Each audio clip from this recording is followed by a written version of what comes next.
On est en train de continuer la petite série sur la recherche de Dieu.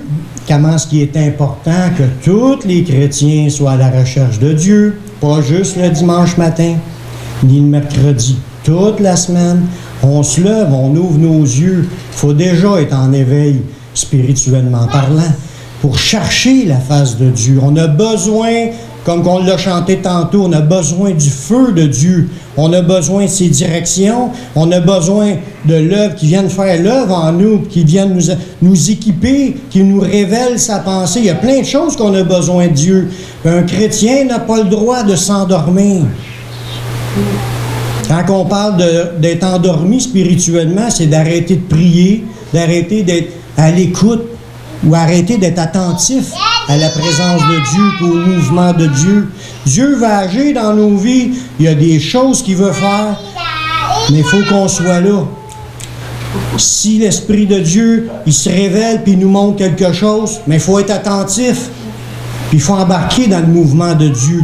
Mais pour ça, il faut être à la recherche de Dieu. C'est pas évident. Il y a des gens, des fois, qui ont perdu le fil. Ils ne savent même plus, puis ils vivent comme une religion, là. C'est un rituel qu'ils font. Ils se lèvent, ils s'en vont travailler. Ils vont à l'église le mercredi, le dimanche, en retournent. Ils n'ont même pas pensé à Dieu de la semaine.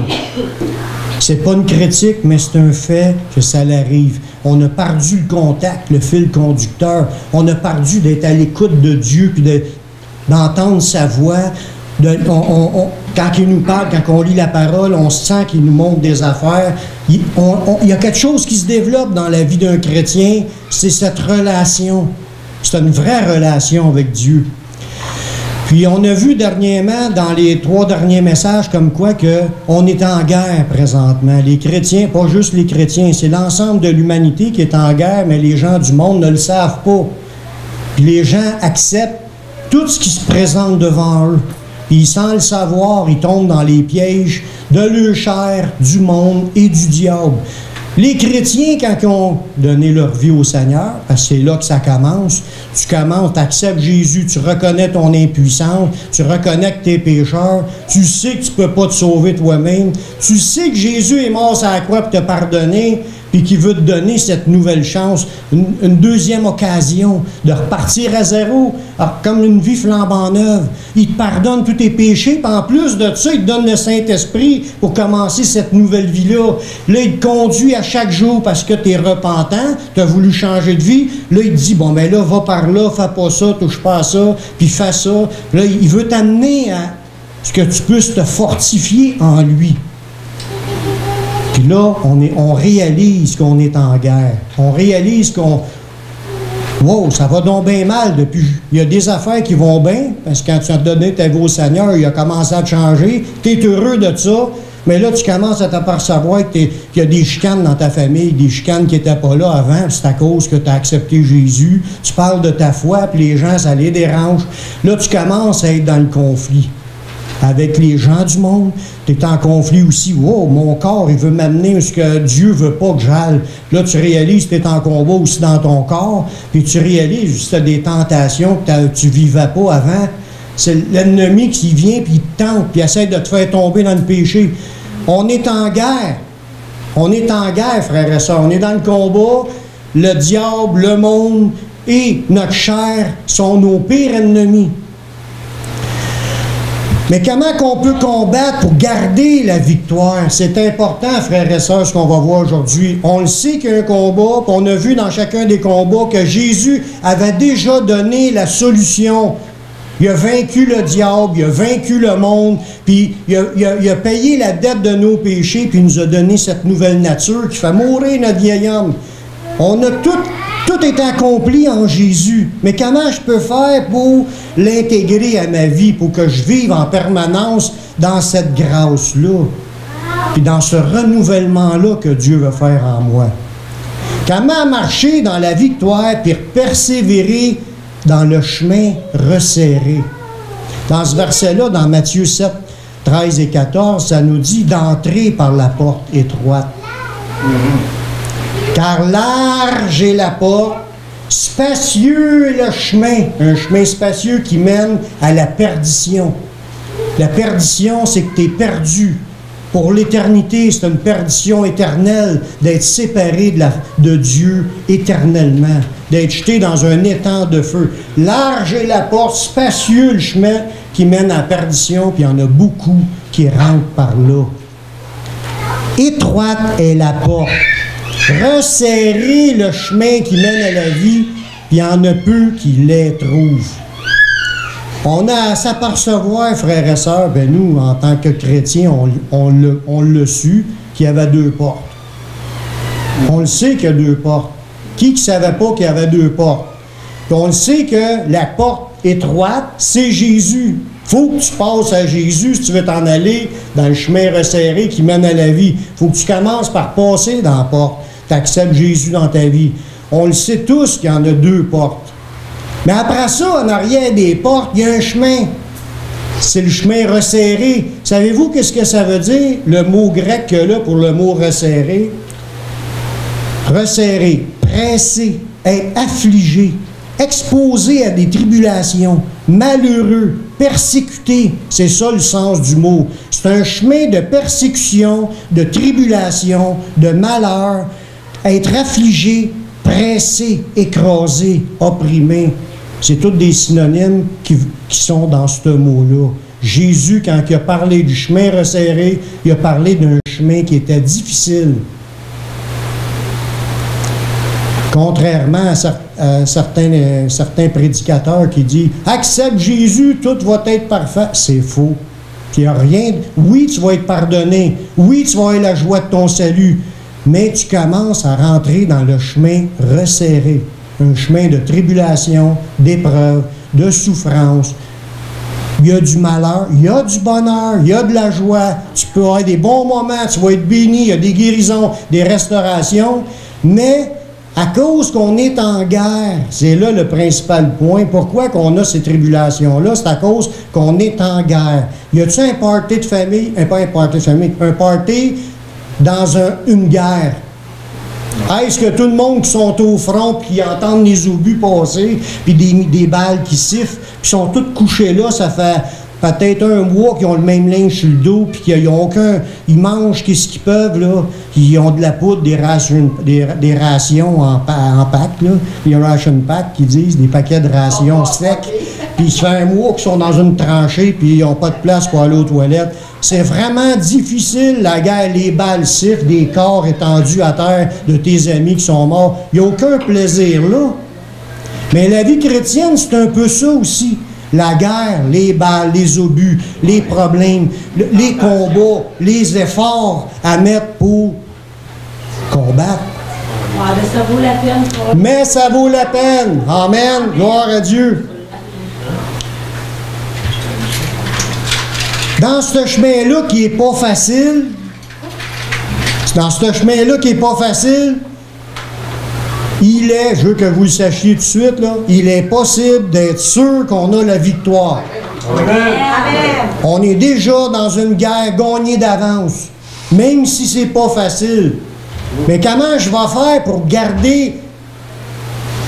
me garder premièrement loin de toutes les attaques que je vais subir, à l'épreuve des tentations, puis des pièges du diable, puis des pièges de ce monde, pour essayer de me faire tomber? Comment je vais faire pour être capable de persévérer dans le chemin resserré jusqu'à temps que je sois rendu au bout?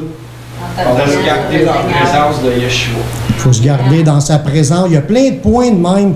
La première des choses qu'il faut faire, selon l'encouragement de la parole de Dieu, pour marcher dans la victoire, il faut focaliser sur les choses d'en haut.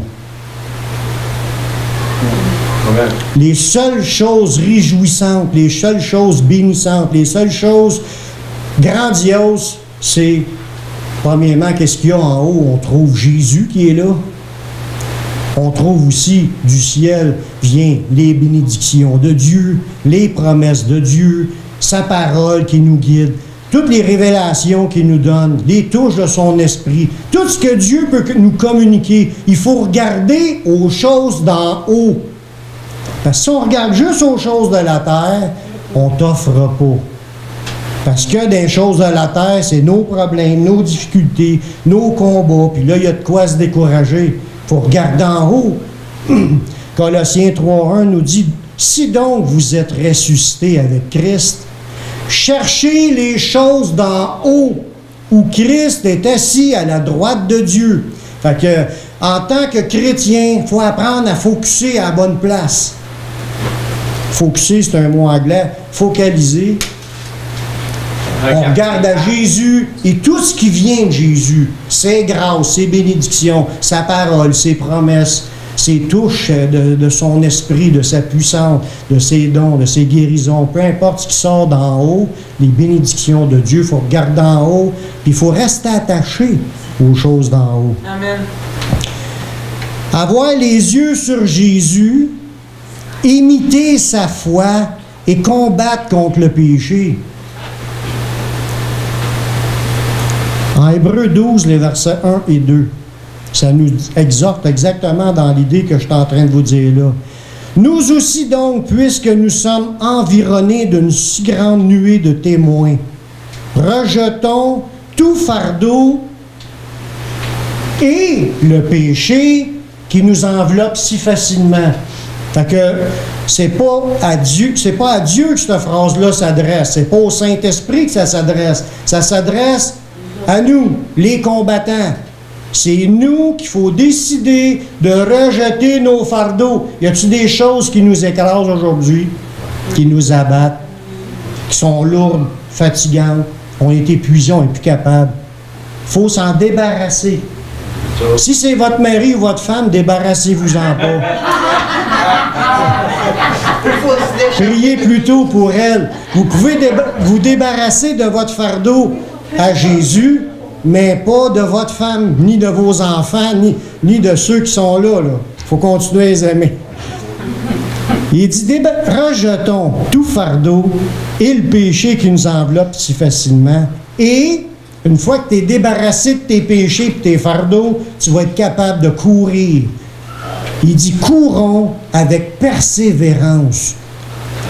C'est dur de courir quand tu as des fardeaux sur tes épaules. C'est dur de courir si tu as des péchés qui pèsent sur ta vie.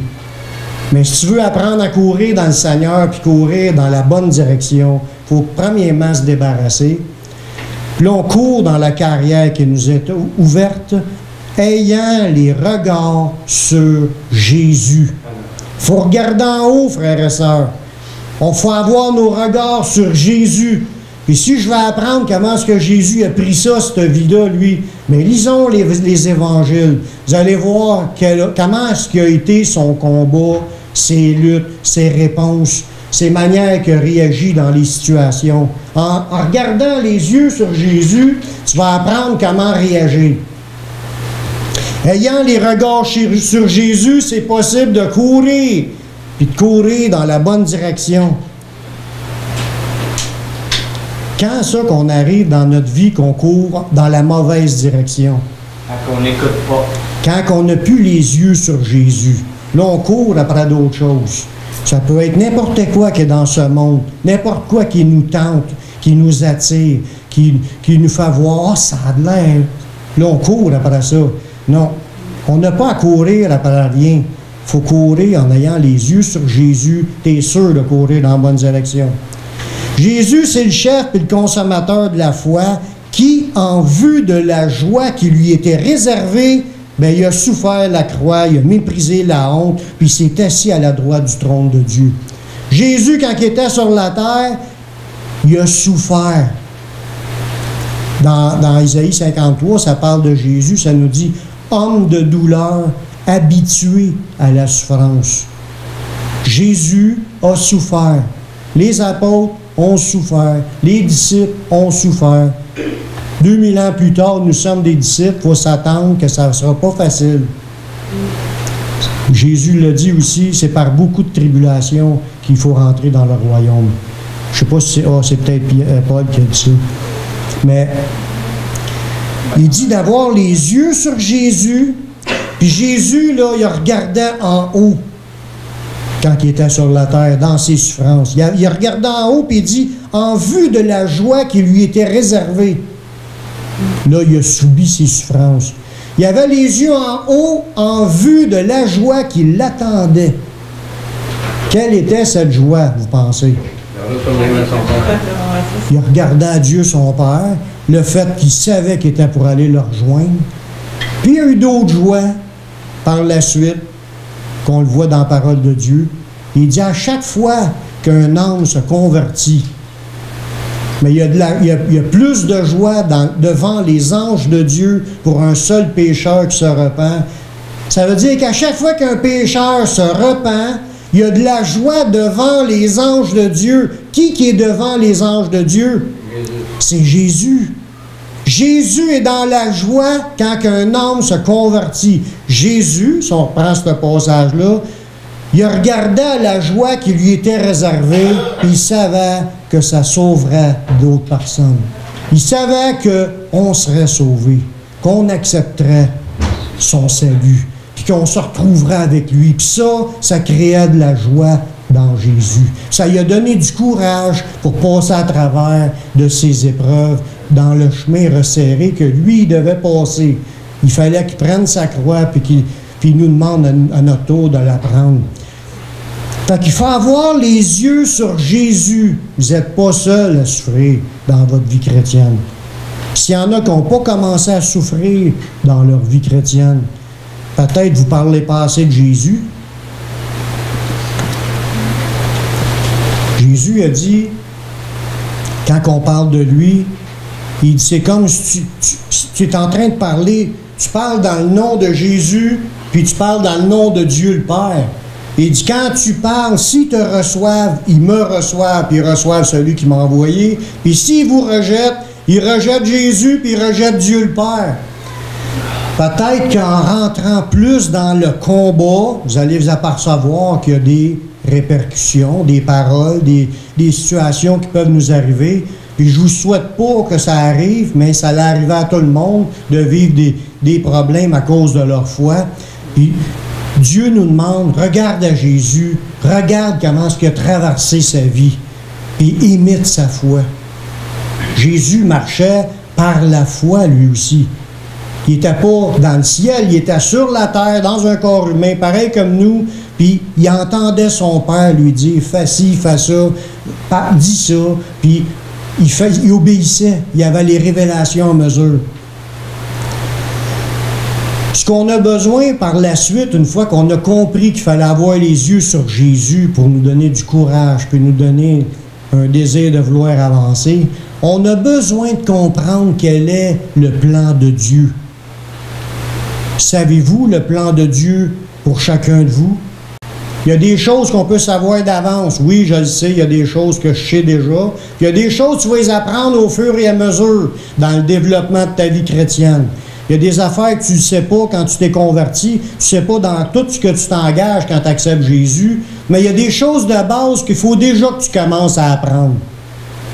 À apprendre ce que Dieu aime, ce que Dieu n'aime pas. Il faut que tu l'apprennes.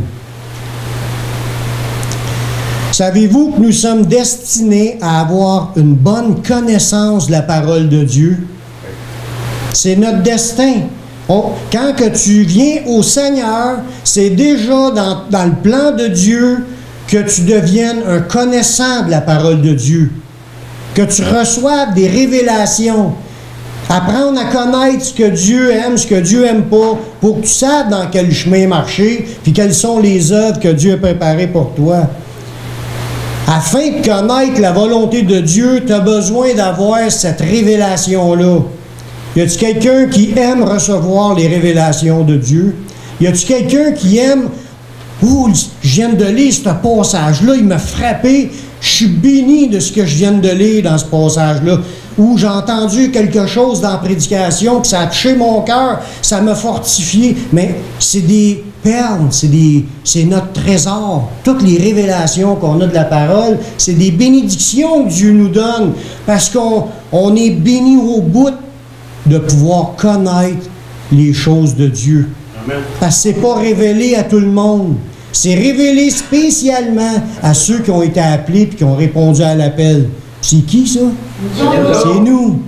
Soyons reconnaissants pour chaque révélation qu'on comprend. C'est le Saint-Esprit qui nous a parlé. Amen.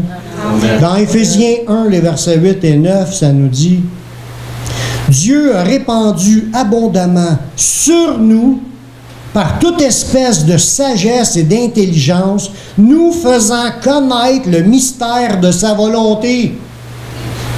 C'est extraordinaire. Il dit, c'est selon le bienveillant dessein qu'il avait formé en lui-même. Dieu avait déjà décidé qu'il nous révélerait sa parole par son esprit. C'était déjà dans son plan avant que la création soit faite. Puis si vous êtes là aujourd'hui, c'est parce qu'il vous a appelé, puis il vous a amené à comprendre, puis là, vous avez accepté le Seigneur dans votre vie, puis là, vous continuez à recevoir toutes ces sagesses, puis ces intelligences, ces révélations, ces connaissances, puis il continue à vous bénir. Puis c'était prévu depuis la fondation du monde qui vous amène dans un état de recevoir ce qu'il veut vous communiquer. Merci Seigneur. Merci.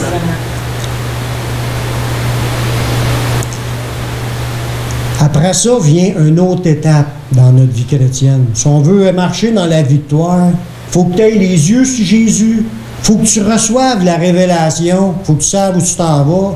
Puis après ça, il faut que tu te mettes à croire à ta nouvelle identité en Jésus. Si tu ne sais pas qui tu es et qu'est-ce que tu peux faire dans ce monde pour changer les choses, mais si tu ne sais pas, tu ne pourras pas rien faire.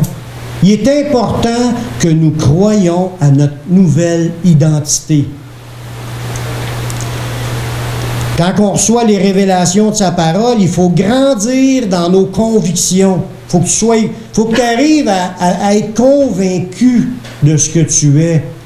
Tu es une nouvelle créature. Amen. Tu es un enfant de Dieu. Amen.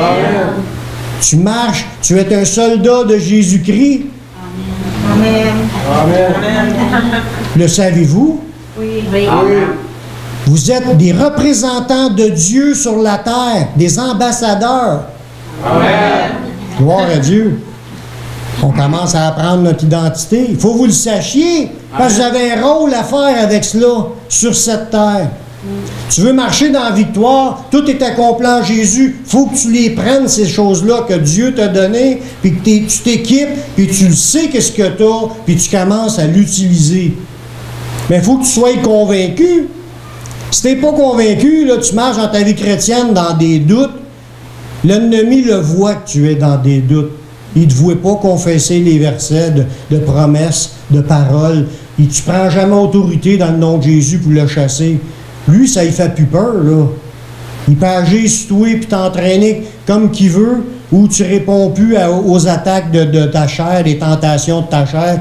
Tu ne demandes pas à Dieu de t'en délivrer, puis tu ne dis plus non à certaines situations. Fait que tu embarques dans tous les péchés que ton corps t'emmène. Si tu n'as pas de conviction de où ce que tu t'en vas, tu vas tomber dans tous les péchés qui vont se présenter, que ce soit à cause de ta chair, à cause du monde ou à cause du diable.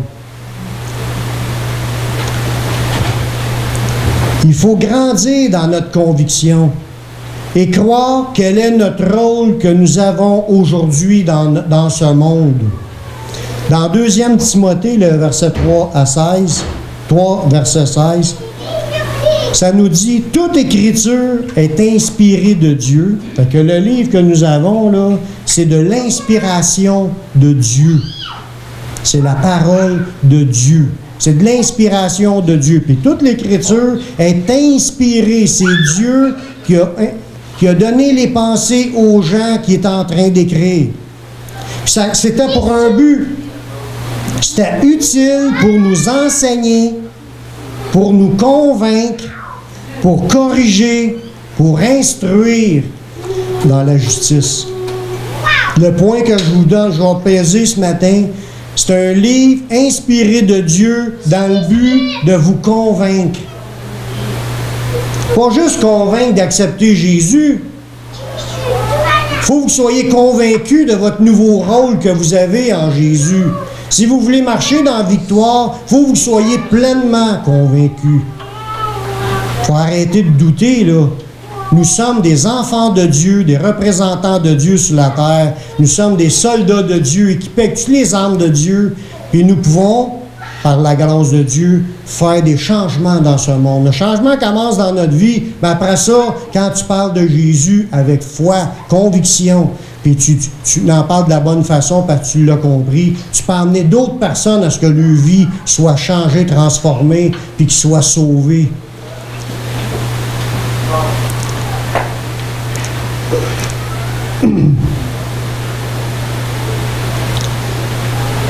Après ça, quand tu as compris qui tu es, tu commences à combattre. Tu commences à prier, à intercéder. Parce qu'il y a des choses, tu veux que ça change. Tu n'acceptes pas les situations, toutes les situations qui t'arrivent, les tentations, les épreuves, les combats, tout ça. Tu n'acceptes pas ça, tu dis, ah, mais si c'est la volonté de Dieu, puis là, on s'en va, on mange des coups tout le long de notre vie. Il faut savoir qu'on a un accès devant de grâce. On a un accès direct, une connexion directe. Pourquoi qu'on a une connexion directe? Parce qu'on est déjà assis dans les célestes en Jésus-Christ. On est déjà là devant Dieu, devant Jésus, assis là. Puis quand on prie, qu'on intercède, les requêtes qu'on fait, les prières qu'on fait, c'est directement présenter à Dieu. Puis en plus de ça, c'est la plupart de toutes nos prières, à part quand on prie pour nos convoitises charnelles, ça on va le voir en étudiant le livre de Jacques. Mais quand tu pries pour les choses qui sont selon la volonté de Dieu, c'est l'Esprit Saint qui te conduit dans les prières à présenter à Dieu le Père des prières dirigées par l'Esprit de Dieu. C'est des prières entendues par Dieu, c'est des prières exaucées. Amen. Amen. Les prières entendues par Dieu, c'est des prières exaucées. Fait que là, on va commencer en tant qu'enfant de Dieu à vouloir que les choses changent. Tu connais ton rôle, tu connais la parole de Dieu, tu connais les versets, tu connais les promesses. Là, tu vas commencer à prier pour que les choses changent. Tu veux de la victoire dans ta vie, tu veux la victoire sur ta chair, tu veux la victoire sur le monde ou sur les attaques du diable. Commence à prier. Il était là pour présenter les hommes à Dieu, puis après ça, il présentait Dieu aux hommes. Il explique la parole, puis en même temps, il prie puis il intercède. C'est ça notre rôle. On est intermédiaire. Il faut commencer à prier. Prier pour nous pour commencer, puis prier pour ceux qui nous entourent. On veut que les choses changent. On veut remporter des victoires. Dans Romains 4, le verset 19 à 21, ça nous parle d'Abraham. Quand il avait reçu la promesse qu'il y aurait un descendant, puis lui, il savait que sa femme était stérile, puis lui, il était avancé en âge. Quand il y a eu la promesse, il était déjà avancé en âge. Je pense qu'il avait alentour de 70, puis il a eu l'enfant à 99 ans. Puis sa femme n'avait jamais eu d'enfant. Ça ne veut pas dire qu'il n'avait pas essayé, mais il avait essayé, mais elle ne tombait pas enceinte, elle était stérile.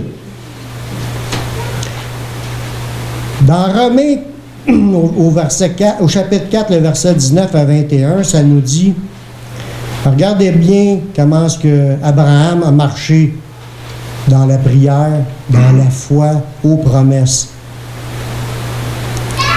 Sans faiblir dans la foi, ça c'est Abraham, il parle d'Abraham. Il ne considérait pas que son corps était déjà usé, puisqu'il avait près de 100 ans, puis que Sarah n'était plus en état d'avoir des enfants. Elle en avait 90. Il ne douta point par incrédulité au sujet de la promesse de Dieu, mais il fut fortifié par la foi, il a donné gloire à Dieu, puis ayant une pleine conviction que ce qu'il promet, il peut aussi l'accomplir. Là-dedans, tu as un exemple parfait de quelqu'un qui connaît son Dieu, qui connaît que son Dieu au point de vue que quand Dieu fait une promesse, c'est sûr que ça va arriver. Amen. Abraham n'a pas douté par incrédulité, que ça nous dit. Ça veut dire qu'à chaque fois qu'on doute sur les promesses de Dieu, c'est parce qu'on est des incrédules. Des fois, on lit les évangiles, puis Jésus, il traite un de ses apôtres d'incrédule. Pourquoi t'as douté? Moi, quand j'ai joué l'histoire que Pierre, il débarque de la barque parce que Jésus il a dit, viens. Pierre débarque, puis il a marché sur l'eau. Il a marché de quelques pas. Après ça, il a commencé à regarder autour, puis là, il a coulé. Tout le monde dit, tout le monde, en tant qu'humain, normalement constitué, on focaliserait. Hey, il a marché sur l'eau, lui, avec. Il a fait 3-4 pas.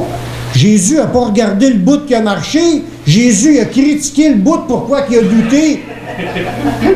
Parce que quand il a douté, il a coulé.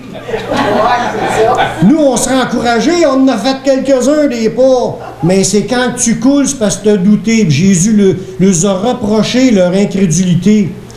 Fait que nous, en connaissant notre rôle, on connaît la volonté de Dieu, on demande à Dieu de nous donner la conviction, puis on croit en ses promesses. On croit en ses promesses, on les saisit, on les confesse comme Abraham a fait, puis avoir une pleine assurance que ce que Dieu a promis, il est capable de le faire. Ça, c'est l'attitude de quelqu'un qui reçoit les exaucements de prière. Ceux qui doutent n'obtiennent pas rien.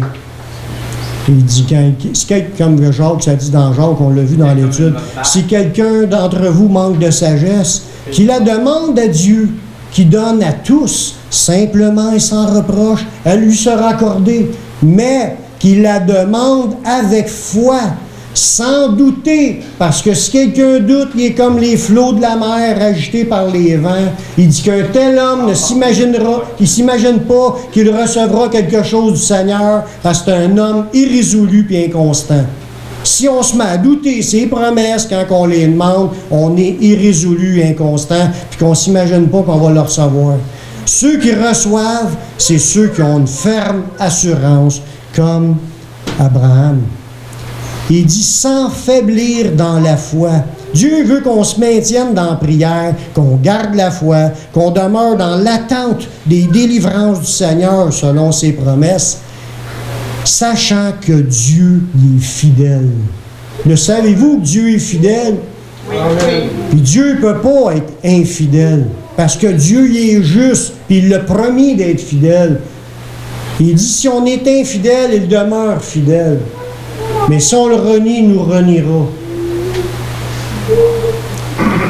Abraham, lui, il croyait en son Dieu, puis en plus de ça, moi, ce que je trouve remarquable, c'est sur quel verset de la Bible que Abraham s'est appuyé. Il n'y avait aucun écrit à cette époque-là. Il avait entendu la révélation de Dieu, puis il s'est accroché à cette promesse-là. Ça n'a pas été dit qu'une fois qu'il y aurait un enfant. Ça a été dit 2-3 fois. Il y a des anges même qui sont venus lui parler. Dieu, il a révélé, puis lui, il avait une pleine assurance. Puis il s'en foutait que son corps était usé. Il était sûr qu'il était pour être exaucé. Savez-vous que Jésus peut encore nous secourir ceux qui sont tentés? Dans Hébreux 2,18, ça nous dit, en parlant de Jésus, ayant été tenté lui-même dans ce qu'il a souffert, il peut secourir ceux qui sont tentés. Le savez-vous que Dieu peut vous secourir lorsque vous êtes tentés? Oui. Amen. C'est important de le savoir, c'est une promesse de Dieu. On veut avoir la victoire sur notre chair, sur le monde, puis sur le diable. Faut que tu saches que Dieu peut te secourir. Faut que tu saches que Jésus peut te secourir. Lui, il a été tenté en toutes choses, puis il a eu la victoire. Puis il sait comment que ça marche. Il est capable de te donner la victoire. Tu veux-tu la victoire? Voulez-vous la victoire? Il faut avoir l'assurance que le Seigneur, il va me sortir de cette situation-là que je vis. J'ai une tentation, j'ai une épreuve, j'ai un combat, j'ai des luttes, j'ai des difficultés, j'ai des souffrances. Peu importe ce que vous vivez, il n'y a pas de problème trop gros pour Dieu. Il est vivant, il est ressuscité, il est vivant au siècle des siècles. Puis tout pouvoir lui a été remis. Il n'y a rien qui est impossible à Dieu. Amen. Amen. Il dit, la seule chose qui peut limiter Dieu, C'est toi. c'est votre incrédulité. Si vous doutez, si vous ne croyez pas, Il dit, tout est possible à celui qui croit. Amen. Amen. Donc, il faut apprendre à confesser nos convictions. Il faut que tu y crois, puis tu confesses que tu crois. Par la foi. Tu les confesses avec foi. Tu ne doutes pas. Dieu a promis ça. Même si ça semblerait, oh, c'est impossible, ça arrive. Il ne faut pas que tu te dises c'est impossible parce que rien n'est impossible à Dieu. Abraham, c'était impossible qu'il y ait un enfant. À 99 ans, puis ta femme a été stérile toute sa vie, peut-être qu'il n'y avait même pas de règles. Puis c'était le signe pour lui montrer qu'elle était stérile. Peut-être que c'était impossible, elle n'avait même pas d'ovulation. Tu sais, puis là, tu te dis quand est-ce que tu attends par la foi, tu es sûr que Dieu est capable de l'accomplir, malgré que tout semble impossible. On ne regarde pas aux œuvres impossibles, on regarde au Dieu du tout possible. Amen. Amen. Il faut confesser nos convictions par la foi, puis des convictions bibliques, parce qu'il ne faut pas l'oublier, c'est pas la parole positive qu'on prêche, là. Les pensées positives, c'est pas biblique, ça, là. Parce que dans le monde, ça dit pense positif, ça va t'arriver, c'est faux. C'est archi faux. C'est pas notre capacité de, comme j'imagine des choses, puis là tu vas concevoir des choses, puis là tu vas faire apparaître ces choses-là. C'est pas ça du tout. C'est Dieu t'a promis quelque chose, puis tu t'accroches à une déclaration qui est écrite noir sur blanc. C'est pas pareil. T'es plus là pour accomplir tes buts à toi, t'es là pour accomplir le but de Dieu. Tu t'es donné à Dieu pour obéir à Dieu. C'est le chemin de Dieu qu'on veut et non plus notre chemin. Fait que faut que tu marches par conviction, par la foi, et lorsque tu es tenté, attaqué, quand l'ennemi essaie de nous détruire dans nos pensées, mais il faut que tu sois pleinement persuadé que Jésus peut t'en sortir. En Colossiens 4,12, ça nous dit « Epapras, qui est un compagnon de service avec Paul, qui est des vôtres, il vous salue. C'est un serviteur de Jésus-Christ. Et il ne cesse de combattre pour vous dans ses prières, afin que, parfait et pleinement persuadé, vous persistiez dans une entière soumission à la volonté de Dieu. » C'est pas beau, ça? Ce gars-là priait pour les autres frères et sœurs dans la foi, pour que ces gens-là deviennent parfaits et pleinement persuadés. Pleinement persuadé, ça veut dire conviction.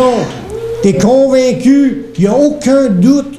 Quand tu avances et tu confesses des choses, tu es basé sur des versets, il n'y a rien pour te changer de ton idée.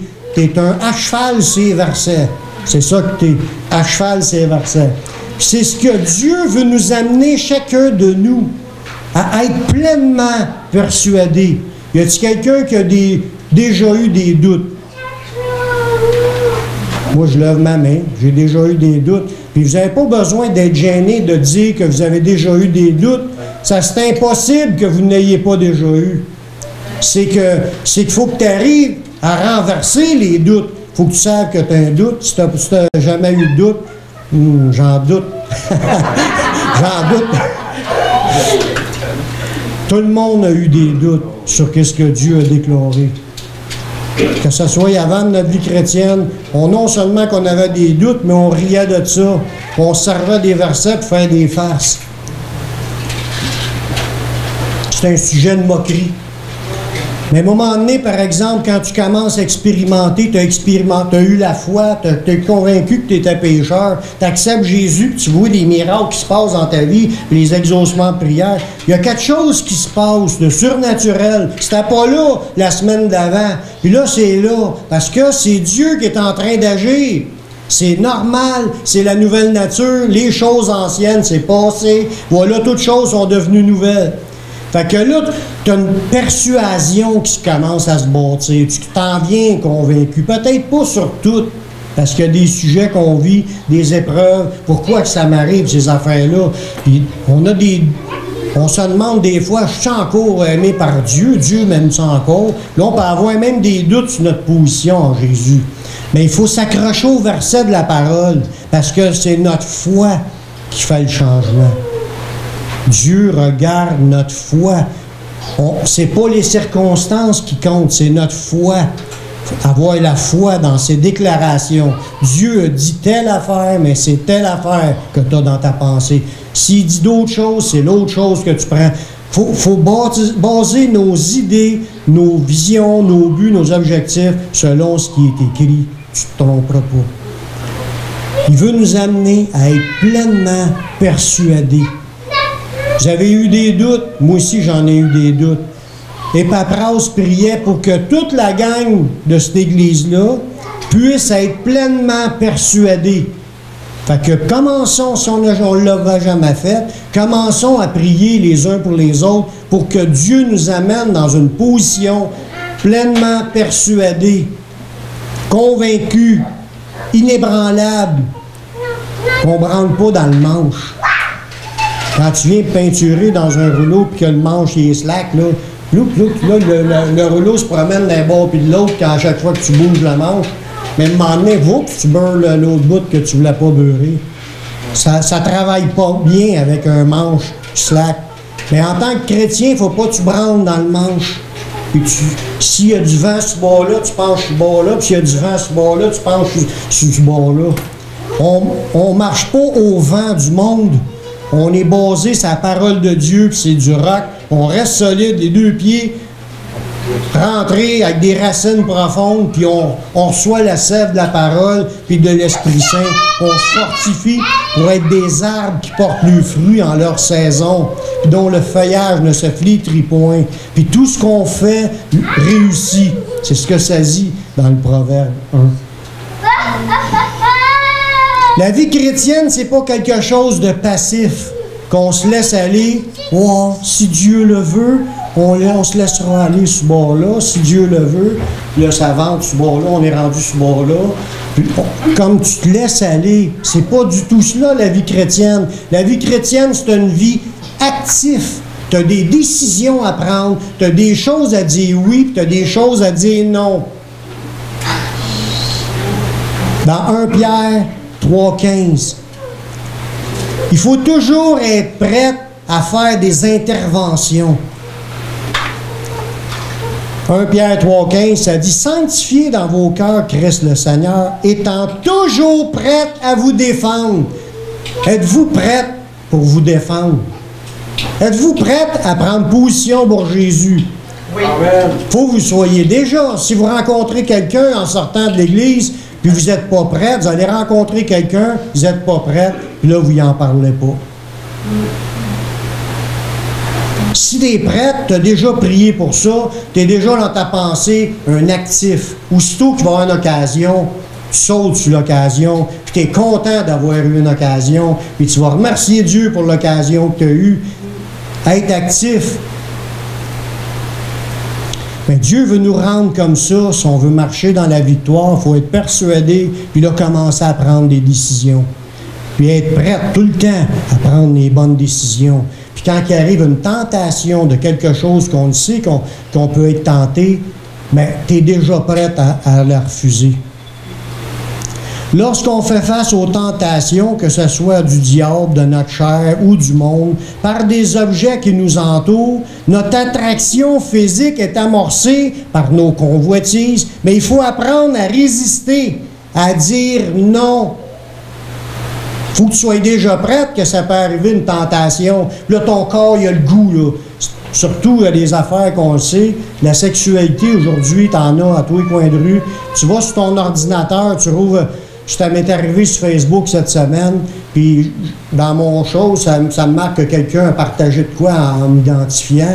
Je vais voir ça, tac, c'est une scène de nudité. C'est une vidéo de pornographie. Même si mon corps, il voudrait regarder, tac, tu t'enlèves ton nom, puis en plus de ça, tu bloques le gars. T'en veux plus de ça. Faut que tu sois déjà là, sinon si t'es pas prête, l'affaire arrive. Oh, tu payes supplé, puis là t'écoutes toute l'affaire. Puis tu te nourris de toute cette pourriture-là, puis les esprits de sexualité sont après toi, puis sont en train de t'enchaîner. Après ça, tu as ces idées-là dans la tête, t'es souillé. tes pensées impures. Puis le Saint-Esprit, il n'est pas bien là-dedans, croyez-moi. C'est l'Esprit Saint. Puis nos pensées qui sont rendues toutes polluées par ces vidéos-là qu'on a accepté d'écouter. On a péché volontairement. Il faut se repentir, puis rejeter cela, puis être capable de dire non, puis de bloquer ça. Si tu n'as pas fait exprès, là, ça t'arrive, mais il faut que tu sois prêt à être un gars qui est capable de dire non, ou une fille, être capable de dire non à certaines affaires dans notre vie. Tu veux la victoire sur la chair, sur le monde? Dieu il a déjà tout préparé pour qu'on soit dans la victoire. Il ne reste qu'à nous de l'utiliser. L'utiliser moyen qu'il nous a donné, c'est à nous à prendre les décisions. Il faut que les chrétiens apprennent à renoncer aux œuvres qui mènent à la mort. Les œuvres mortes, que ça dit dans Louis II. Mais dans la Bible Sommer, c'est les œuvres qui mènent à la mort. Parce que les chrétiens ont crucifié leur chair avec leurs passions et leurs désirs.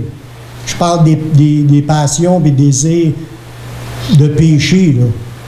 Galates 5, 24, ça nous dit « Ceux qui sont à Jésus-Christ, ils ont crucifié la chair avec ses passions et ses désirs. » Fait que, en ayant décidé de « Mon corps a été crucifié avec Jésus, je suis ressuscité en nouveauté de vie, par la foi, avec conviction, je le sais qu'il y a des affaires que je ne peux pas toucher, il faut que je rejette ça. » Il faut imiter Jésus puis les premiers disciples. Ils ont passé par le même chemin. On va dire, ah, mais ça fait 2000 ans de ça. Ah, c'était pour ce temps-là. Mais c'était pour ce temps-là, peut-être. Les paroles ont été dites dans ce temps-là, mais ils sont en cause 100% d'actualité pour notre temps d'aujourd'hui. Des adultères, il y en avait aussi dans ce temps-là. Des impudiques, il y en avait. De la prostitution, il y en avait. Des voleurs, il y en avait. Des menteurs, il y en avait. Tous ceux qui convoitent le stock des autres, il y en avait. Des alcooliques, il y en avait. La majorité de tout ce qui était là dans ce temps-là est encore aujourd'hui. Plus, il y a encore plus d'affaires aujourd'hui. Parce qu'il y a aussi la drogue, puis toutes les affaires c'est la même affaire, mais plus amplifiée pour certaines affaires. La morale est encore bien plus pire. Dans ce temps-là, il trouvait une femme adultère, il la lapidait. Fait qu'il n'y en avait pas gros. Il y en avait, mais il n'y en avait pas gros. Le monde avait peur. Aujourd'hui, il n'y a plus rien là. C'est accepté. Puis il y a d'autres choses qui sont acceptées, qui sont encore pire que ça. Puis que tout le monde, la plupart du monde aujourd'hui, ça ne le dérange plus, mais ça dérange encore Dieu. Fait que Jésus a combattu le diable et ses démons à plusieurs reprises. Les disciples avec, ça nous le dit dans Marc 1,34, ils chassaient beaucoup de démons. C'était un combat continuel qu'il y avait. Les premiers disciples, ils ont fait la même chose, ils ont eu à résister aux esprits et aux démons qui voulaient les bloquer dans leur évangélisation. Jésus aussi a eu de la résistance avec le monde qui l'entourait. Il y en a eu, lui aussi, de la résistance. Ça nous en parle dans Hébreux 12.3. Ça nous dit à nous, considérez en effet celui qui a supporté contre sa personne une telle opposition de la part des pécheurs. Il dit de considérer ça, toute l'opposition que Jésus a eue. Puis nous aussi, afin qu'on ne se lasse pas, l'âme découragée. Mais nous aussi, il faut comprendre qu'on a passé par le même chemin que Jésus a passé. Les apôtres ils ont été capables aussi de résister aux hommes qui les entouraient. Parce que les apôtres ils ont essayé des terres puis de leur dire, vous ne parlez plus. Ils ont expressément empêché les apôtres de dire, vous ne parlez plus en ce nom-là. Les apôtres se sont-ils laissés influencer? Pas du tout. Il lui dit, jugez s'il est juste devant Dieu de vous obéir plutôt qu'à Dieu. Ça prend-tu du monde décidé? Absolument. Ça prend du monde persuadé, pleine conviction, qui marche par la foi. C'est mieux de plaire à Dieu que de plaire au monde. Que ce soit le monde, le diable ou notre chair, frères et sœurs, vous voulez la victoire, mais il faut que vous soyez convaincus. Puis vous croyez aux promesses, aux paroles de Dieu. Vous les ayez dans votre bouche, vous en servez pour les confesser, puis vous allez vivre dans des victoires. Vous allez obtenir des victoires, Dieu va vous bénir, puis vous allez être au-dessus des situations d'attaque puis d'épreuves. Ça ne vous dérangera plus parce que vous allez avoir l'assurance qui était en Jésus. On a une mission sur cette terre, et Dieu nous dit de ne pas se relâcher, de continuer à combattre, à persévérer, lui faire confiance, parce qu'on est déjà plus que vainqueur. Dans Romains 8,37, c'est le dernier verset, ça dit « Mais dans toutes ces choses, nous sommes plus que vainqueurs par celui qui nous a aimés. » C'est grâce à qui si on a une possibilité d'être vainqueur? C'est à cause de Jésus. Jésus qui a accepté d'aller mourir sur la croix, il a versé son sang pour expier les péchés de l'humanité. Tu veux faire partie des élus, tu veux faire partie de ceux qui sont sauvés, tu veux faire partie de ceux qui vont vivre dans le ciel pour l'éternité, tu as un seul choix, une porte étroite. Il y en a une grande porte qui est bien facile, puis un chemin bien large. Lui, il t'amène à la perdition. Mais il y a une petite porte étroite, puis un chemin qui est resserré, des épreuves, des combats, des luttes, mais tu as une garantie de victoire. Veux-tu être sauvé? Mais pour être sauvé, reçois Jésus-Christ comme ton sauveur personnel. Laisse-le entrer dans ta vie. Mets ta foi, toute ta foi en lui seul pour être sauvé, puis avance par la foi dans le chemin qu'il t'a montré, qu'il nous a donné. Ce chemin-là est écrit ici. Avance par la foi, obéis à la parole de Dieu. Donne ta vie au Seigneur, puis laisse-toi diriger par lui. Marche avec lui, puis un jour, tu vas te retrouver avec lui pour l'éternité. Je vais faire une prière pour ceux qui n'ont pas encore accepté Jésus-Christ comme leur sauveur. Ou s'il y a des gens qui auraient abandonné le Seigneur, mais qui voudraient se reconsacrer au Seigneur. C'est la même affaire dans les deux cas. Il faut que tu te repentes. Il faut que tu demandes pardon au Seigneur pour ton chemin qui est en dehors du chemin de Dieu. Il faut que tu lui demandes pardon, tu confesses ta faute, puis tu lui dises au Seigneur que tu crois qu'il est mort sur la croix pour te pardonner. Puis si tu es prêt à le recevoir, mais on va faire une prière avec vous pour que vous puissiez le recevoir, puis que vous puissiez vivre cette nouvelle relation-là que le Saint-Esprit veut vous amener pour marcher dans la victoire dans cette vie terrestre, puis qu'un jour on se retrouve avec lui. Est-ce qu'il y en a parmi vous qui veulent le recevoir, Jésus, qui veulent se consacrer au Seigneur pour dire, là, je suis assez. J'ai assez marché dans l'égarement, je ne veux pas manquer ma shot, je vais être sûr d'entrer dans le royaume. Si vous voulez cette assurance-là, venez en avant, je vais prier avec vous. Amen. Pour les autres, en attendant, on va prier. Seigneur, je te remercie, Seigneur, pour ta parole et tout ce que tu nous enseignes pour notre marche par la foi, puis d'avoir une pleine persuasion, puis en connaissant ta parole, parce que tu voulais nous la révéler, mais qu'on nous donner la victoire. Merci, Seigneur, pour toutes ces choses qu'on a vues aujourd'hui. Merci pour ton Saint-Esprit qui nous les révèle. Garde-nous avec une pleine conviction. Puis ceux qui n'ont pas cette conviction-là, Seigneur, affermis ton peuple. Donne une pleine persuasion dans leur cœur, que les gens puissent savoir qui ils sont et ce qu'ils ont à faire dans cette vie. Je te prie pour chacun de nous, dans le nom de Jésus. Amen.